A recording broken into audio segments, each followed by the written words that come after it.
الحمد لله الذي وحده والصلاة والسلام على من لا نبي بعده وعلى آله وأصحابه أجمعين.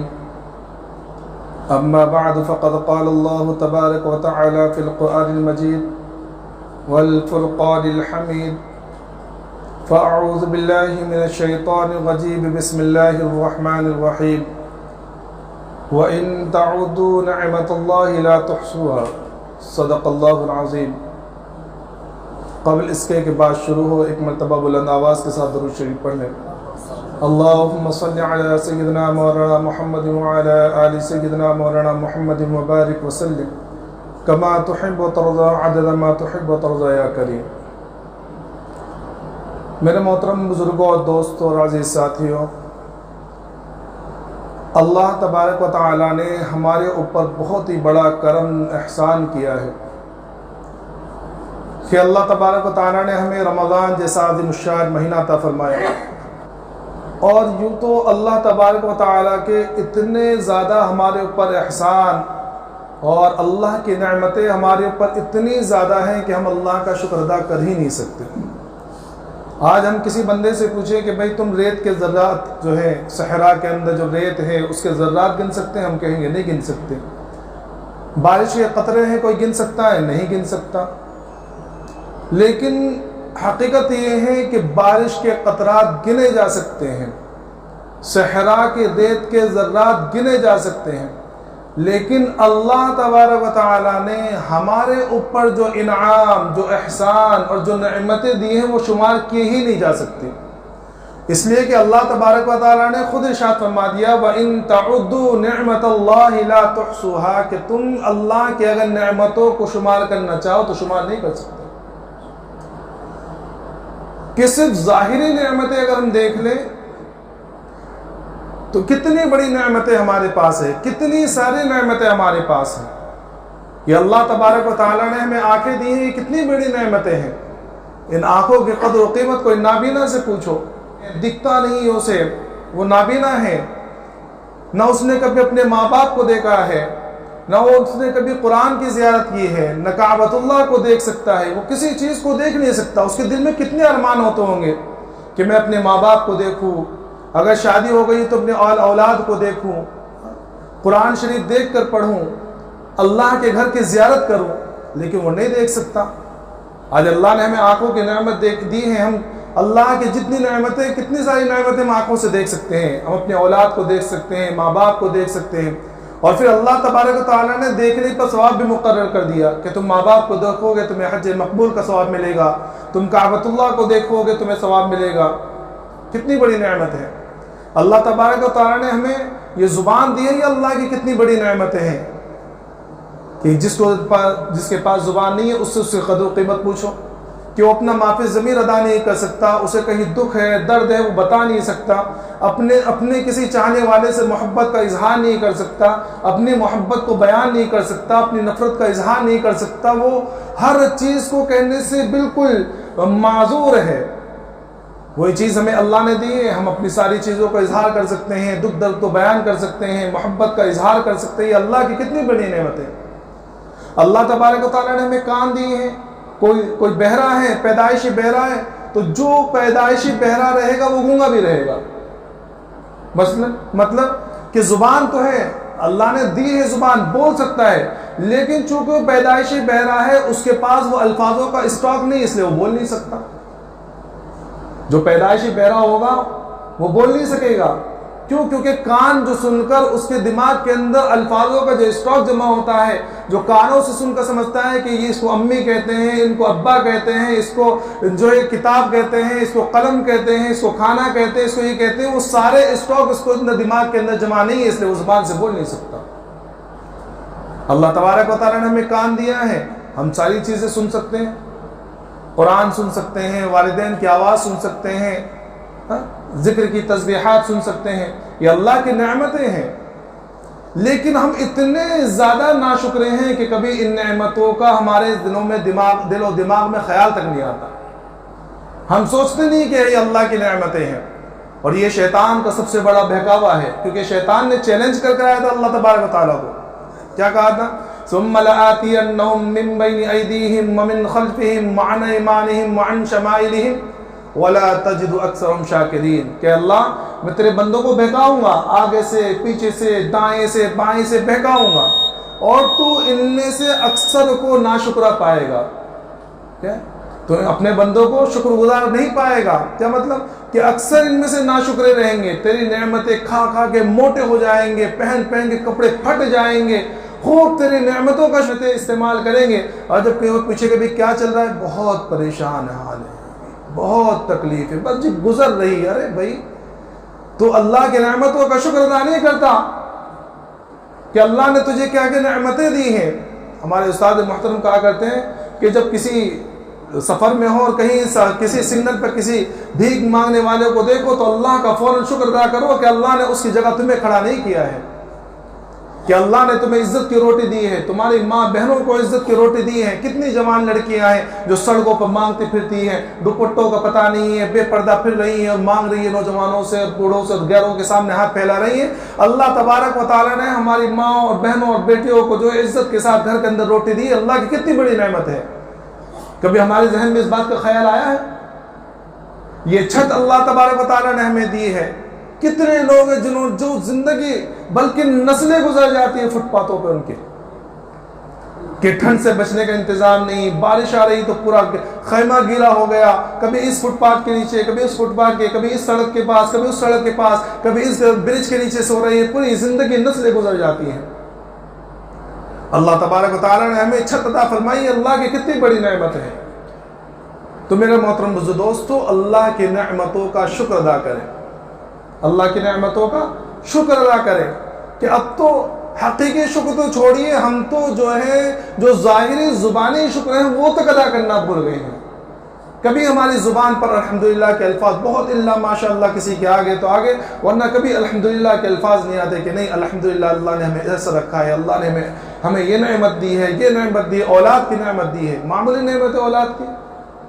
کبھی ان لوگوں سے جا کے پوچھو جن کے اولادیں نہیں ہیں، کتنے لوگ ایسے کروڑ پتی ہیں، اربوں پتی ہیں، کہتے ہیں کہ گھر کھانے کو دوڑاتا ہے، بڑے بڑے گھر ہیں لیکن اولاد نہیں ہے، گھر ویران پڑا ہوا ہے۔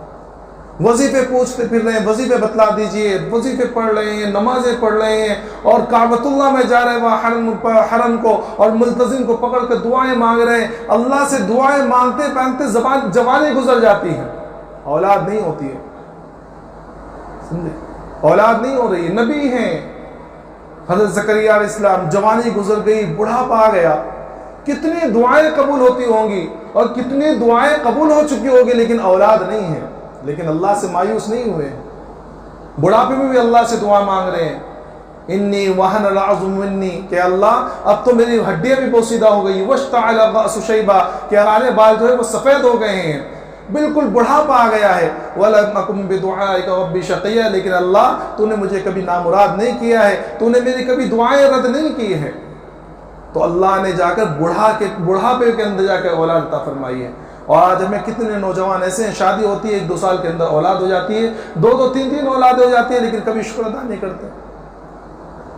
اور اس کی وجہ سب سے بڑی یہ ہے کہ ہم ان نعمتوں کو نعمت شمار ہی نہیں کرتے، ہم یہ سمجھتے ہیں کہ بس یہ تو میں کرنے والا ہوں، میں نے کیا ہے، میں نے کمایا، میں نے شادی کی ہے، میری اولاد ہے، میری طاقت ہے، سب کچھ میں کرتے ہوئے ہم نے اتنے گزار دیا، اللہ کا گانا چھوڑ دیا ہم نے، کہ کبھی فکر، کبھی ذہن ہی نہیں آتا کہ اللہ نے ہمیں دیا ہے۔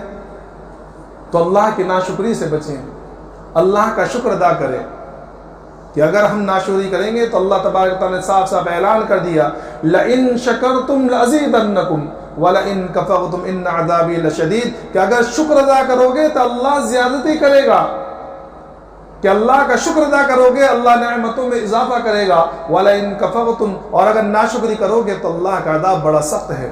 اور اللہ نے مثالیں دی ہے قرآن کریم، ضرب اللہ مثلا قریۃ کانت آمنۃ مطمئنہ، کہ اللہ تبارک تعالیٰ گاؤں والوں کی مثال دی ہے کہ گاؤں اور ایک شہر تھا جس کو اللہ تبارک تعالیٰ نے امن بھی عطا فرمایا تھا، اطمینان بھی عطا فرمایا تھا، باہری چیزوں سے بھی امن، اندر کی چیزوں سے بھی امن، اور بے خوف زندگی عطا فرمائی تھی، نعمتیں دی تھی، اپنی ساری نعمتیں دی تھی، لیکن کیا کیا؟ کہ اللہ کی ناشکری کی، اللہ کی نعمتوں کی ناشکری کی، فَأَذَاقَهُ اللَّهُ لِبَاسَ الْجُوعِ وَالْخَوْفِ، تو اللہ نے بھوک اور خوف کا ان کو پہناوا اڑا دیا، یعنی ان کے اوپر مسلط کر دی۔ کتنے لوگ ہیں آج کہ آتے ہیں کہ حضرت بہت پریشان ہیں، پہلے تو حالات ایسے تھے کہ مٹی کو ہاتھ لگاؤ تو سونا بن جایا کرتی تھی، اور جس کاروبار میں ہاتھ ڈال دیا وہ کاروبار چل پڑا کرتا تھا۔ اب تو ایسا ہے کہ سونے کو بھی ہاتھ لگا دو تو مٹی بن جائے گی۔ کیا ہو گیا یہ تیری ناشکری کا نتیجہ ہے، یہ ہماری ناشکری کا نتیجہ ہے کہ جو اللہ تبارک و تعالیٰ ہم سے یہ نعمتیں چھین لیتا ہے، اور ہم سنتے ہیں کہ فلاں نے کرا دیا، فلاں کی نظر لگ گئی، فلاں نے کالا جادو کرا دیا، اس نے ٹونا کرا دیا، اس نے ٹوٹکا کرا دیا۔ کچھ نہیں کرایا ہے، ہماری ناشکری کا نتیجہ ہے۔ تو اللہ نے جو نعمتیں دی ہیں ان نعمتوں کا شکر ادا کریں، اور شکر بھی حقیقی طور پر ادا کریں، الفاظی طور پر نہ ہے۔ الفاظی طور پر یہ شکر ادا کرنا ہے، زبان سے کہنا بھی ہے، لیکن صرف زبان سے کہنا یہ اصل چیز نہیں ہے۔ زبان سے کہہ دینا کہ ایک مثال سے آپ سمجھیے کہ ایک شخص ہیں، وہ حرم میں عمرے کے لیے گئے، حج کے لیے گئے، وہاں سے اپنے وہاں کے مسجد کے امام صاحب کے لیے بہترین رومال لے کر آئے، سمجھے کہ میں اپنے امام صاحب کو دوں گا بہترین رومال۔ تو اب وہ لے کر آئے، انہوں نے جا کے امام صاحب سے ملے اور جا کر جو ہے ان کو ایک بہترین رومال دیا، وہ کہ میں آپ کے لیے حج سے لایا ہوں۔ اور امام صاحب نے بہت تعریف کی، ہو آپ تو بہت اچھے ہیں، رومال بڑا اچھا ہے، بڑا بہترین ہے، اور بہت خوبصورت رومال ہے، بڑا قیمتی رومال ہے، بہت تعریفیں کی۔ اب رومال دینے کے بعد آپ نے دوسرے دن سے انتظار کر رہے کہ بھائی امام صاحب جو ہے رومال پہن کر آئیں گے نماز کے اندر، کہ دینے کا مقصد آپ کا یہ تھا کہ بھائی میرا رومال پہن کر آئیں گے امام صاحب تو مجھے بھی ذرا اچھا لگے گا۔ تو اب رومال دے دیا، ایک دن انتظار کیا، پھر آپ نے سوچا کہ بھئی اچھا رومال ہے، مہنگا رومال ہے، حج سے لایا ہوا تو ہو سکتا ہے جمعے کے دن پہن کر آئے۔ اب ایک جمعہ گزر گیا، 2 جمعہ گزر گیا، تعریفیں تو بہت کی تھی لیکن امام صاحب پہنے نہیں رہے ہیں۔ اب کبھی اتفاقاً ہمارا جو ہے جانا جو ہے امام صاحب کے گھر پر ہو گیا۔ اب جب وہاں پہنچے، دروازہ کھٹکھٹایا اور امام صاحب نے آؤ بھگت کی اور اندر بلایا تو دیکھا کہ تمہارا رومال جو ہے کیا ہوا ہے، وہ پوچھا بنا ہوا ہے۔ کیا بنا ہوا ہے؟ پوچھا بنا ہوا ہے۔ تو سب سے پہلا جو خیال ہمارے دل میں آئے گا وہ یہ آئے گا کہ آئندہ امام صاحب کو ہدیہ دینا ہی نہیں ہے۔ تو آئے گا کہ نہیں آئے گا کہ ایسی ناقدری؟ حالانکہ تعریف تو کی تھی نا بھائی، تعریف ساری کی تھی کہ بہت اچھا رومال ہے، بہترین رومال ہے، سب کچھ تعریف کی کر دی تھی، لیکن وہ تعریف اصل مقصد نہیں تھا۔ اصل شکر تمہارا یہ تھا کہ وہ رومال کو استعمال کرتے، کبھی جمعے میں پہنتے، کبھی نماز میں پہنتے، کبھی پہن کر دکھاتے، تاکہ وہ لانے کا مقصد حاصل ہو جاتا۔ تو اللہ تبارک و تعالیٰ نے جو نعمتیں ہمیں دی ہیں ان نعمتوں کا اصل شکر یہ ہے کہ ہم ان نعمتوں کا صحیح استعمال کریں۔ سننا جیسے کہ مال کی نعمت اللہ نے دی ہے، تو ایک تو یہ ہے کہ ایک الفاظ شکر یہ ہے کہ بس کہہ رہے ہیں کہ بھئی اللہ نے بہت دیا ہے، اللہ نے اتنا دیا ہے، اللہ نے اتنا دیا ہے۔ وہ ایک شیخ صاحب کا واقعہ بہت پرانا آپ نے سنا ہوا لطیفہ، کہ وہ اللہ نے بہت نعمتیں دی تھی، بہت مال و دولت، تو خوب تجوری میں بھر کر رکھا کرتے تھے، سمجھے، تجوری میں بھر کر رکھ دیا، اور تجوری کے اندر پورا رکھنے کے بعد باہر لکھ دیا ھذا من فضل ربی، کہ میرے رب کا فضل ہے۔ نہ زکوٰۃ ادا کر رہے ہیں، نہ کسی غریب کو دے رہے ہیں، نہ کسی فقیر کو دے رہے ہیں، نہ صدقہ ادا کر رہے ہیں، کچھ نہیں کر رہے، تجوری میں بھر کر رکھ دیا اور اوپر لکھ دیا ھذا من فضل ربی۔ اب جو ہے ایک مرتبہ چور بھی آ گئے، اب چوری کرنے کے لیے جب چور ڈھونڈنے لگے تو چوری مل گئی۔ اب تجوری، پہلے زمانے میں چور کچھ پڑھے لکھے بھی ہوتے تو اس میں ایک چور پڑھا لکھا بھی تھا، تو سارا مال جو تجوری کا نکال دیا، اور جہاں ھذا من فضل لکھا ہوا تھا اس کو مٹا کر وہاں لکھ دیا ان اللہ مع الصابرین، کہ اللہ صبر کرنے والوں کے ساتھ میں۔ سمجھ میں؟ اللہ صبر کرنے والوں کے ساتھ میں۔ تو مال کا اصل شکر یہ تھا کہ اس مال کو ہم اللہ کے راستے میں خرچ کرتے، اللہ نے جو واجبات ہمارے اوپر کیے ہیں ان واجبات کو ادا کرتے۔ اللہ نے زکوٰۃ کو حکم دیا، زکوٰۃ پوری ادا کرتے۔ اللہ نے صدقات کو حکم دیا، ہم صدقات ادا کرتے۔ جہاں اللہ نے خرچ کرنے کا موقع دیا ہے وہاں خرچ کرتے۔ یہ اللہ کے مال کی نعمت کا اصل شکر تھا، اور ہم لوگ کیا کرنے ہیں، صرف ھذا من فضل ربی لکھ کر رکھ دے رہے ہیں، یا یہ کہہ رہے ہیں کہ بھائی اللہ نے دیا ہے، بھائی دیا تو ہے، لیکن اللہ نے جہاں خرچ کرنے کا حکم دیا وہاں خرچ بھی تو کر۔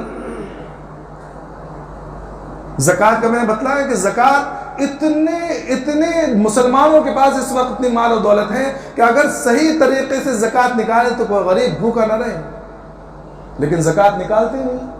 عورتیں جو زیورات میں لدی پھری ہے، بالکل لمبے لمبے ہار پہنے ہوئے، کانوں میں جھمکے سونے کے پہنے ہوئے ہیں، سب کچھ پہن کر اللہ کا شکر کر رہی ہے کہ بھئی اللہ نے دیا تو ہے، لیکن زکوٰۃ کا بالکل پتہ نہیں، زکوٰۃ ادا ہی نہیں کر رہی ان کو، بلکہ زندگیاں گزر جاتی ہیں، یہ تک پتہ نہیں چلتا کہ بھئی اس کی زکوٰۃ ہے بھی یا نہیں ہے۔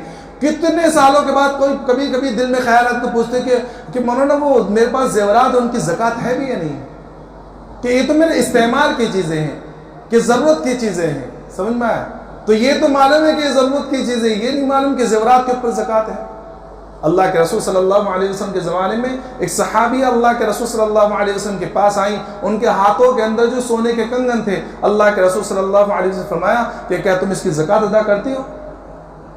تو اس وقت زکوٰۃ کے نیا مسئلہ اترا تھا، نیا مسئلہ نازل ہوا تھا، نیا جو حکم نازل ہوا تھا، اتنے مسائل لوگوں کو معلوم نہیں تھے۔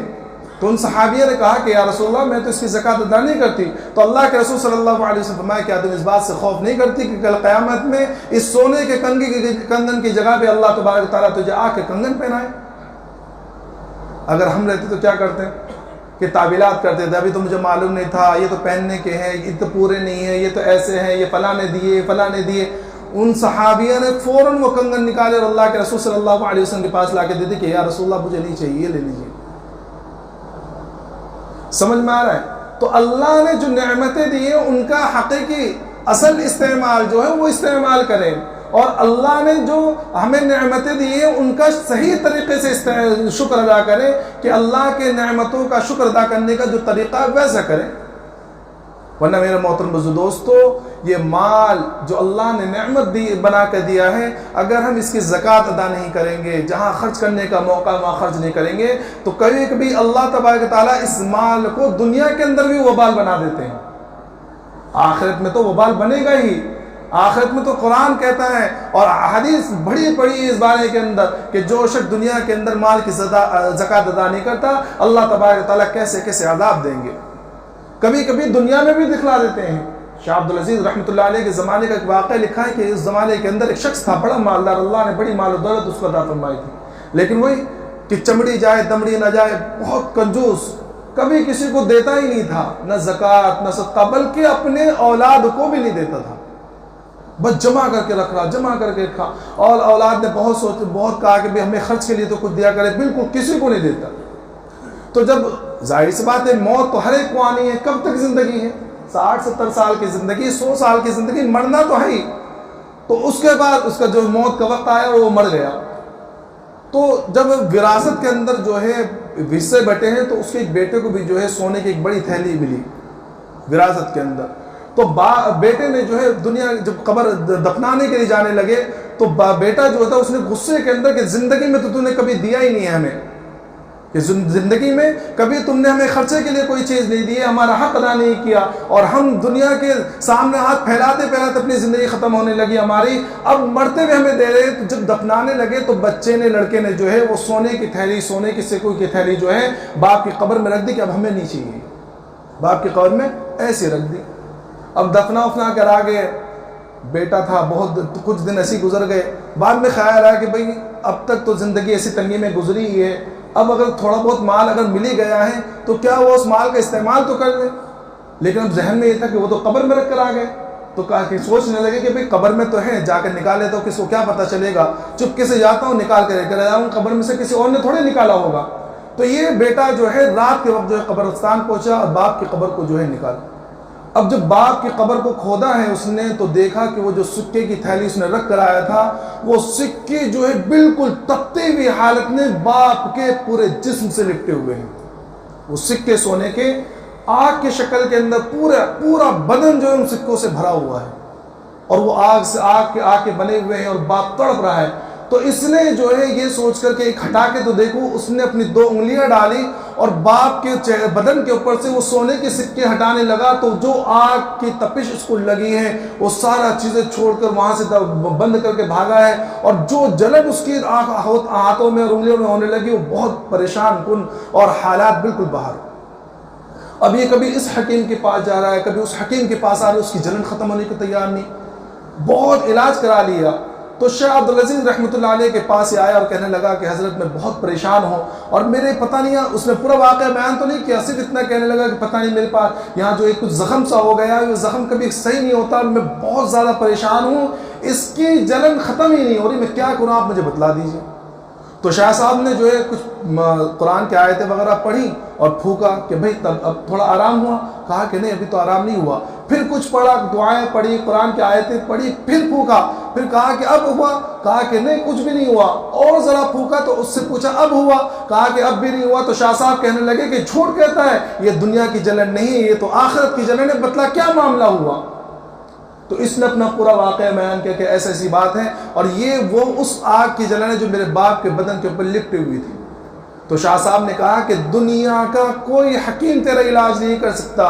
تو اس نے کہا کہ حضرت کچھ تو بتلائیے۔ کہا کہ اچھا ایک کام کر، جب مسجد میں چلا جا، 2 رکعت نماز پڑھ اور اللہ کے سامنے رو کر گڑ گڑا کر مانگ، اگر مانگتے مانگتے تیرے آنکھوں سے آنسو نکل گئے تو وہ آنسو جو ہے اپنے ان انگلیوں پہ لگا لینا، تیرا زخم صحیح ہو جائے گا۔ ابھی مسجد میں گیا اور ظاہر سی بات ہے جو تکلیف اس کو ہو رہی تھی کس طرح رویا ہوگا، تو یہ اللہ کے سامنے خوب رویا، جب آنکھوں سے آنسو نکلے تو وہ آنسو نکال کر اس نے اپنی انگلیوں پر جو ہے بالکل چاروں طرف وہ کر دی اور آنسو سے جو ہے اپنی انگلیوں کو بھگو لیا، تو وہ جلن اور وہ زخم بالکل فوراً ٹھیک ہو گیا۔ یہ بھاگا شاہ صاحب کے پاس آیا اور کہا کہ حضرت آپ نے جو ٹوٹکا بتایا تھا بالکل اس سے میں نے عمل کیا تو میری انگلیاں صحیح ہو گئی۔ تو شاہ صاحب کہنے لگے یہ میرا ٹوٹکا نہیں ہے، یہ تو اللہ کے رسول صلی اللہ علیہ وسلم کا ارشاد ہے کہ جہنم کی آگ کو اگر کوئی چیز بجھا سکتی ہے تو وہ بندے عاصی کے اور گنہگار بندے کے توبہ کے ندامت کے آنکھوں کے آنسو ہے، کہ جو وہ آنسو اس سے جہنم کی آگ کو ٹھنڈا کر سکتے، اس کے علاوہ کوئی آگ کو ٹھنڈا نہیں کر سکتے۔ تو میرا محترم بزرگ دوستوں، بتلانے کا مقصد یہ ہے کہ اللہ نے جو نعمتیں دی ہیں ان نعمتوں کا صحیح استعمال کریں اور ان کا حقیقی شکر ادا کریں۔ تو مال کا حقیقی شکر یہ ہے کہ مال کے اندر اللہ نے جو واجبات عطا فرمائے ہیں، صدقہ فطر ہیں، زکوٰۃ ہیں، دوسرے صدقات ہیں، دوسرے صدقات بھی کبھی کبھی واجب ہو جاتے ہیں۔ یہ ہم سمجھتے ہیں نا کہ یہ نفلی صدقات نہیں، کبھی کبھی ماحول ایسا ہوتا ہے کہ بہت بڑی آفت آئی ہوئی ہے، وہاں مسلمانوں کی حالت خراب ہے، وہاں دینا ہے تو وہاں دینا ضروری ہو جاتا ہے۔ ہم سمجھتے ہیں صرف زکوٰۃ جو ہے واجب ہے، باقی کوئی چیز واجب نہیں ہے۔ سمجھ میں آ رہا ہے؟ اسی طرح اللہ تبارک و تعالی نے ہمیں یہ جسم دیا ہے، اس جسم کا صحیح استعمال کریں، اس کا حقیقی شکر ادا کریں۔ ایک تو لفظی شکر یہ ہے کہ اللہ کی نعمتوں کا الحمدللہ کہیں کہ خوب الحمدللہ اللہ نے مجھے صحیح سالم بنایا ہے، یہ اس کا زبانی شکر ہے۔ لیکن حقیقی شکر یہ ہے کہ ہم اپنے جسم کو اللہ کی اطاعت میں لگائیں، اللہ کی اطاعت میں لگائیں۔ یہ ہاتھ ہمارے اللہ نے صحیح سالم عطا فرمائے ہیں، یہ ہمیں اللہ نے ہاتھوں سے معذور نہیں بنایا ہے، تو ان ہاتھوں کا صحیح استعمال کریں، یہ اللہ کے اس نعمت کا حقیقی شکر ہے۔ یہ آنکھیں اللہ نے ہمیں دی ہیں، ان آنکھوں کو اللہ کی اطاعت میں لگائیں، یہ اللہ کی اس نعمت کا حقیقی شکر ہے۔ اگر ہم ان آنکھوں کو غیر محرم پر ڈالتے ہیں، بد نگاہی کر رہے ہیں اور دوسری چیزیں کر رہے ہیں، فلمیں دیکھ رہے ہیں، غیر شرعی چیزیں دیکھ رہے ہیں، تو یہ اللہ کی اس نعمت کا حقیقی شکر نہیں ہے، ہم اللہ کی اس نعمت کی ناشکری کر رہے ہیں۔ چاہے زبان سے کتنا بھی الحمدللہ کہہ لیں، کتنا بھی کہہ لیں کہ اللہ نے نعمت دی ہے، اللہ نے نعمت دی ہے، اگر اللہ کی اس نعمت کو ہم اللہ کی نافرمانی میں لگا رہے ہیں تو ہم اللہ کی ناشکری کر رہے ہیں۔ اللہ نے یہ وقت دیا ہے ہمیں، اس وقت کا صحیح استعمال کریں۔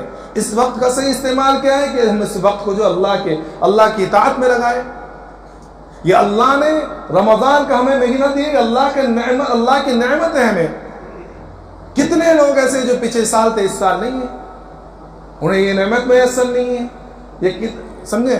یہ اللہ نے ہمیں رمضان کا مہینہ دے دی، اللہ کی نعمت ہے، تو ہم اس رمضان کی نعمت کا صحیح طریقے پر شکر ادا کریں۔ ایک شکر تو یہی زبانی کہ ہم کہتے پھر یار رمضان آ گیا، بہت مزہ آ رہا ہے، بہت رمضان کے اندر بہت مزہ آتا ہے۔ کیا مزہ آ رہا ہے کہ سونے کے اندر زیادہ ٹائم ملنے لگا، کھانے میں زیادہ چیزیں ملنے لگی، یہ اللہ کا شکر ہے۔ بھائی بہت سے لوگ ایسے ہوتے ہیں جن کے رمضان کا مطلب یہ ہوتا ہے کہ زیادہ سونا زیادہ کھانا، کہ دسترخوان پر زیادہ بہترین چیزیں مل رہی ہیں، مختلف قسم کی چیزیں رکھی ہوئی ہیں اور سونے کا اوقات بڑھ گیا، پہلے صرف راتوں میں سویا کرتا اب دن میں بھی سونے کا موقع مل رہا ہے، یہ ان کے رمضان کا شکر ہے؟ نہیں میرے محترم بزرگ دوستو، یہ حقیقی شکر نہیں ہے۔ رمضان کا حقیقی شکر یہ ہے کہ ہم رمضان کو اللہ کی اطاعت میں گزارے، ہمارا رمضان کا ایک ایک لمحہ، ایک ایک وقت، ایک ایک گھڑی جو ہے اللہ کی اطاعت میں، اللہ کے تسبیحات میں، قرآن پڑھنے میں، اللہ کی یاد میں گزرے۔ دیکھ لیجیے یہ نعمت اللہ نے دی ہے، یہ دی ہے، چلی جائے گی اور جا رہی ہے۔ ابھی کچھ مہینوں پہلے، 1-2 مہینے پہلے رجب کے اندر ہم دعا پڑھ لیتے اللہم بارک لنا فی رجب و شعبان و بلغنا رمضان، کہ رمضان آنے والا ہے، آنے والا ہے۔ آ گیا، پہلا عشرہ ختم ہو گیا، دوسرا عشرہ شروع ہو گیا ہے، لیکن رمضان کے اندر ہماری کوئی تبدیلی ہوئی ہے؟ یا ہم بیٹھ کے سوچیں کہ رمضان کے مہینے میں غیر رمضان کے مقابلے میں رمضان میں ہماری زندگیوں میں کچھ تبدیلی ہوئی ہے نہیں ہوئی ہے؟ کیا ہماری زندگی ویسی گزر رہی جیسے پہلے گزری تھی؟ اگر رمضان سے پہلے جیسی زندگی گزر رہی تھی ویسی ہی زندگی اگر رمضان میں گزر رہی ہے تو سمجھ لینا ہم نے اللہ کی اس نعمت کی ناشکری کر رہے ہیں۔ اور اگر ہماری زندگیوں میں فرق آیا ہے، اور فرق بھی اللہ کی طرف آیا ہے کہ ہم اللہ کی طرف جا رہے ہیں، قرآن شریف کی تلاوت ہو رہی ہے، اور نمازوں کی پابندی ہو رہی ہے، اور ذکر کی پابندی ہو رہی ہے، اور گناہوں سے بچا جا رہا ہے، غیبتوں سے بچ رہے ہیں، کان کو غلط چیزوں سے سننے سے بچا رہے ہیں، زبان کو غلط چیزوں کو کہنے سے بچا رہے ہیں، تو پھر سمجھیے کہ ہم اللہ کی نعمت کا شکر ادا کر رہے ہیں۔ لیکن حالات سے ایسا نہیں دکھتا۔ یہ دوسرا عشرہ تو اللہ، حالانکہ یہ دوسرا عشرہ مغفرت والا عشرہ ہے کہ اللہ نے اس میں خوب اللہ سے مغفرت مانگے، لیکن اس دوسرے عشرے کے اندر تو اتنی زیادہ غفلت ہوتی ہے، کیونکہ یہ دوسرا عشرہ ہم لوگوں نے جو ہے شاپنگ والا بنا رکھا ہے۔ دوسرا عشرہ شاپنگ والا، جہاں 10 رمضان گزرے اس کے بعد 20 رمضان تک، کیونکہ ٹیلر جو ہے کپڑے لینا بند کر دیں گے، اور دوسرے سلائی وغیرہ ہیں، دوسرے اسٹاک وغیرہ نکل جائیں گے، اور دکانوں کے اندر جو مال نیا آیا وہ ختم ہو جائے گا، تو دوسرا عشرہ بالکل شاپنگ، بازار ایسے بھرے ہوئے کہ جگہ پیر قدم رکھنے کے لیے جگہ نہیں ہے، اور مسجدوں کی حالت یہ ہے کہ تراویح کے اندر پیچھے کی صفیں خالی ہو گئی۔ یہ تو چھوٹی مسجد ہے اس لیے پتہ نہیں چلتا، صرف ایک سب کہیں بڑی مسجدوں میں جا کے دیکھو آدھی مسجدیں خالی ہو گئی ہیں، سمجھ میں آ رہا ہے؟ جہاں 2 منزلات ہیں اوپر کی منزلیں خالی ہو گئی ہیں۔ اب یہ سارے کب آئیں گے؟ سارا پورا عید کا انتظام کر پورے کپڑے وغیرہ دے کر، کھا پی کر، وہ کھاؤ گلی جو اپنا مینارہ مسجد میں پوری سحری افطاری وغیرہ کر آ کر ساری وہ چیزیں کر آئیں گے بالکل 27ویں شب میں۔ یہ اللہ کی اس نعمت کا شکر ہے، یہ اللہ کی نعمت کی ناشکری ہے۔ اور یاد رکھیں میں نے شروع میں کہا تھا اللہ کا صاف اعلان ہے، جو اللہ کی نعمت کی ناشکری کرتا ہے اللہ اس سے اپنی نعمتوں کو چھین لیتے ہیں۔ کہیں ایسا نہ ہو کہ یہ رمضان جو مغفرت والا تھا، یہ رمضان جو رحمت والا تھا، یہ رمضان جو جہنم سے خلاصی والا تھا، یہ ہماری پکڑ کا ذریعہ بن جائے۔ اور اللہ کے رسول نے بددعا دی ہے، میں نے بتلایا تو شروع کے اندر ہی، کہ جو رمضان کے مہینے کے اندر رمضان کا مہینہ پائے، رمضان کا مبارک مہینہ اس کو مل جائے، اور عشرہ رحمت والا عشرہ، مغفرت والا عشرہ، جہنم سے خلاصی والا عشرہ، سارے عشرے اس کو مل جائے اور اس کی مغفرت نہ ہو، تو اللہ کے رسول نے اس بددعا کے اوپر آمین کہی ہے۔ تو اپنے اللہ نے جو نعمتیں دی ہیں ان نعمتوں کا صحیح استعمال کرے، رمضان کا صحیح استعمال کرے۔ ابھی جو ہے دیکھیے دوسرا عشرہ چل رہا ہے، اور آج جو میرے خیال سے جو 14 یا 15 رمضان ہے نا، کتنا رمضان؟ آج 15واں روزہ ہے۔ 5 دن کے بعد جو ہے اس کے بعد جو ہے تیسرا عشرہ چلے گا۔ تیسرے عشرے کے اندر جو ہے ایک عبادت ہے جس کو اعتکاف کے نام سے ہم سب جانتے ہیں۔ یہ اعتکاف سنت مؤکدہ علی الکفایہ ہے، کہ اگر پوری بستی کے اندر سے کسی مسجد کے اندر جو ہے ایک شخص بھی بیٹھ جائے تو سب کی طرف سے ادا ہو جائے گا، لیکن اگر کوئی ایک شخص بھی نہ بیٹھا تو سارے کی ساری بستی والے گنہگار ہوئیں گے۔ لیکن اس کی وجہ سے اس اعتکاف کی اہمیت میں کچھ کمی نہیں ہوتی ہے۔ ہم یہ نہ سوچیں کہ فلاں بیٹھ گیا تو ہو گیا ہماری طرف سے کفارہ ادا ہو گیا، نہیں، بلکہ اعتکاف بہت اہم عبادت ہے۔ اللہ کے رسول صلی اللہ علیہ وسلم کے معمول لکھا ہے کہ اس آخری عشرے کے اندر اللہ کے رسول اتنی عبادت کیا کرتے تھے، اتنی عبادت کیا کرتے تھے کہ گویا بستر کو تو بالکل چھوڑ دیا کرتے تھے، بیویوں سے جدا ہو جایا کرتے تھے، اور خود بھی عبادت کرتے اور گھر والوں کو بھی جگایا کرتے تھے۔ ورنہ عام طور پر اللہ کے رسول کا معمول یہ تھا کہ نماز کے لیے خود اٹھے، رات میں عبادت کرنے کے لیے اٹھتے تھے، گھر والوں کو نہیں جگاتے۔ جو خود جاگ گئے عبادت میں مشغول ہو گئے وہ بات الگ ہے، لیکن گھر والوں کو نہیں جگاتے۔ لیکن یہ آخری عشرے کے اندر آپ خود بھی اعتکاف میں بیٹھتے، خود عبادت کرتے، گھر والوں کو بھی جگاتے۔ کیوں؟ کیونکہ یہ آخری عشرہ بہت ہی زیادہ اہم عشرہ ہے۔ خاص طور پر شب قدر کے جو متلاشی لوگ ہیں وہ اس عشرے سے بالکل فائدہ اٹھا کر یقینی طور پر شب قدر کو پا سکتے ہیں، یقینی طور پر۔ اور خاص طور پر آج ایک تو ہمارا ذہن آج کل کیا بن چکا ہے کہ اعتکاف جو ہے بوڑھے بڈھوں کا کام ہے، جن کو کام دھندے نہیں رہتا، جو ریٹائر ہو گئے، کچھ کام نہیں ہے، پوتوں کو کھلانا رہتا، بس وہ بیٹھے ہیں۔ ہر علاقے میں آپ دیکھ لیجیے، ہر علاقے میں وہاں کچھ چچا رہتے ہیں، وہ جو بیچارے بیٹھتے ہیں، بس انہی کے ذمہ ہم نے سمجھ لیا کہ فلاں مسجد میں ہاں یہ چچا بیٹھیں گے، فلاں مسجد میں یہ چچا بیٹھیں گے، فلاں مسجد میں بھائی سارے کام چچا کریں گے تو یہ نوجوان کیا کریں گے بھائی؟ کہ اصل عبادت تو نوجوانوں کی ہے۔ یہ بڑے بوڑھے یہ چچا جو ہے یہ تو عبادت کے لیے فارغ ہو چکے ہیں، اب ان کو کچھ کام ہی نہیں ہے، ان کو جو ہے کچھ دوسری مشغولی تھوڑی ہے، لیکن نوجوانوں کے لیے اصل تو یہ اعتکاف کے اندر نوجوان بیٹھنے کی کوشش کریں۔ سمجھ میں آیا؟ اپنی مشغولی کے اندر بھائی مشغولی کبھی ختم نہیں ہوتی ہے، اس بات کو ہم ذہن میں رکھیں۔ ہم سوچیں گے کہ بھائی 10 دن ارے بھائی اللہ اگر ایک بیماری دے دینا تو 1 مہینہ بستر پڑا رہے گا۔ کتنے لوگ ہیں آج 1-2 مہینہ اسپتالوں میں پڑے ہوئے ہیں؟ تو اگر 10 دن اگر ہم اللہ کے در پر جا کر بیٹھ جائے تو کون سا طوفان آ جائے گا، کون سے قیامت آ جائے گی، کون سی موتیں، اور وہی معمولی وہ نہیں جتنے تم 10 دن مسجد کے اندر بیٹھے ہوئے ہو، تم باہر والے کام نہیں کر سکتے، جنازے میں شریک نہیں ہو سکتے، اور نکاح میں شریک نہیں ہو سکتے، اور دوسری بہت ساری عبادت جو مسجد کے باہر تم نہیں کر سکتے، اللہ ساری عبادتیں کرے بغیر ان تمام عبادتوں کا ثواب تمہیں مسجد میں بیٹھ کر دے گا۔ پھر مسجد میں بیٹھ کر تمہارا سونا عبادت، تمہارا کھانا عبادت، تمہارا پینا عبادت، تمہارا قرآن پڑھنا وہ تو ہے، ساری چیزیں تمہاری عبادت میں شمار ہوگی، یہ معمولی چیز ہے۔ تو اس لیے میرے محترم دوستو، اس سے پہلے 20واں روزہ آنے چاہیے، 20 جیسے 20 روزہ ختم ہوگا، 20واں 21واں لگے گا، تو 20واں روزہ جو ختم ہونے والا رہے گا تو 20ویں روزے کی عصر سے جو ہے اپنے اعتکاف کی نیت کر کے مسجد میں آ جانا ہے۔ اللہ تبارک و تعالیٰ تمام کو کہنے سننے کے ساتھ عمل کی توفیق عطا فرمائے۔